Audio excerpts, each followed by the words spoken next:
This was the longest lunge in my life. It was my only opportunity for the win, however, slightly controversial. I'll explain how we got here and why I had to take that shot. This track is Podium Karting in Events in Denver, Colorado, formerly known as Unser. Normally, the format for races are heats, all based upon who can do the best lap time. However, we were there for endurance night. Normally, you get about 5 to 7 minutes, depending on what time you come in, to go for your best possible lap time over a 28 to 30 second lap time, depending on how fast you are. For endurance night, it's a 30-minute, 60-lap race. The grid is determined by qualifying, and from there, it's a grid start and then right into it. In qualifying, the best I could do was P2. It was super close between P1 and I. I knew P1 was fast, so I was just glad to be able to get into position 2 to be able to try and stick with him. There was a group of kids that were watching qualifying, and one of them was just going absolutely crazy, which was a fun moment to be cheered on. However, he thought I got P1, unfortunately just P2.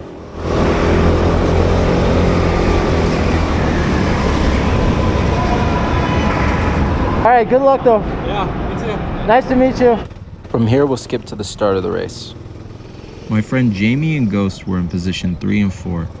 So off of the start, originally, we had spoken to work together as slight teammates and to not slow each other down, as we knew P1 was incredibly fast. However, Jamie had this one technique that boosted his revs, and he was able to get a massive jump on all of us, so I was instantly already down multiple seconds from the beginning here. And then from there, Ghost also gets a decent run on me, and I didn't expect him to completely dive bomb, and we're going side by side here, which then from that point on compromises my line, and then he dive bombs me again, which was just unexpected, and I'm like, let's go, let's work together. And from the opening laps here, as you can already see, I've lost a massive amount of time to the leader as well as P2. Jamie was well aware of his start and his advantage, so I think here eventually on the second lap, he just lets me through, which was cool of him to do. Didn't have to do that, and I was totally fine to chase him down, but any battling, we would have lost a ton of time. And P1 here is already, 10 plus karts ahead. It was absolutely insane. So this is kind of where the chase down begins. For the most part, P1 had about a half-tenth total. I had the faster race lap. However, in terms of overall consistent pace, he had about half a tenth on me. However, the one advantage is being the leader at this facility is that when you're leading, they'll give you blue flags for everyone that's ahead of you. However, anyone after that, you have to just overtake on merit. Not that they don't throw blue flags, they occasionally do. But in most instances, if you're not P1, the blue flags will not fly the same, so you just have to navigate traffic better. Throughout this video and portions here, I'll let the footage play, and I'll skip around to parts that were either intriguing and whatnot.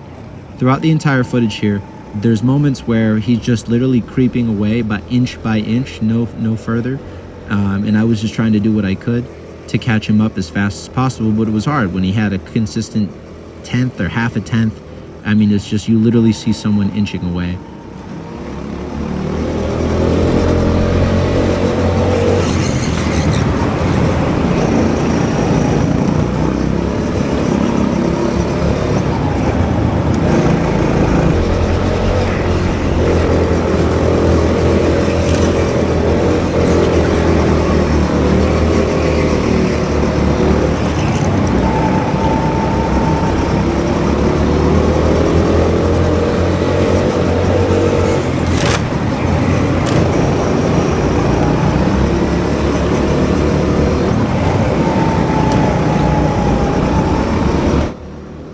I'd say within this race, my biggest advantage that I had is I was able to navigate the traffic a lot quicker than P1 was able to.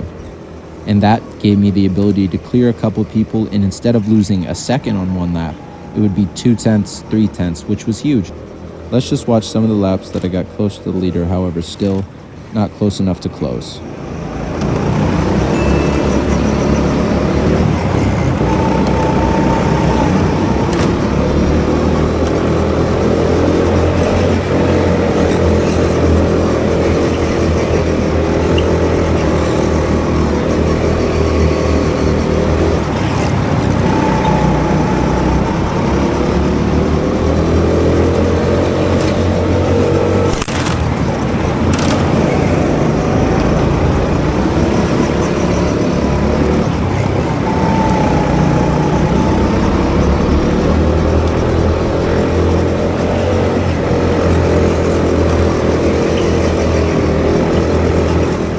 here's the portion some might find controversial.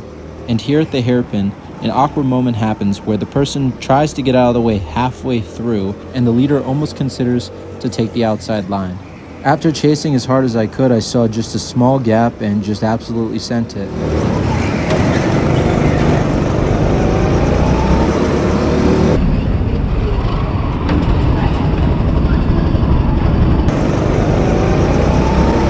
Since there's bumpers, there was definitely contact and was not my cleanest pass at all. However, it was truly my only opportunity to take the lead.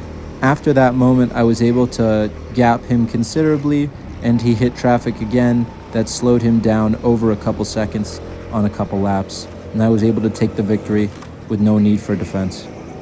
To finish this off, I have 2 questions for you guys. In this circumstance, would you go for the dive bomb or drop back and settle with P2?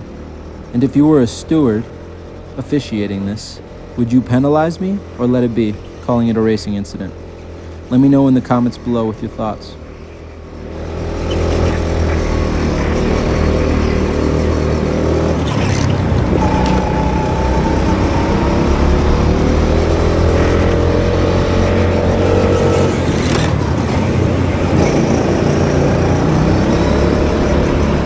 If you're enjoying this sort of content, then make sure you subscribe for more motorsport videos.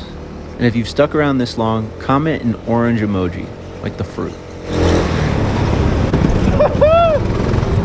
Oh, that's controversial.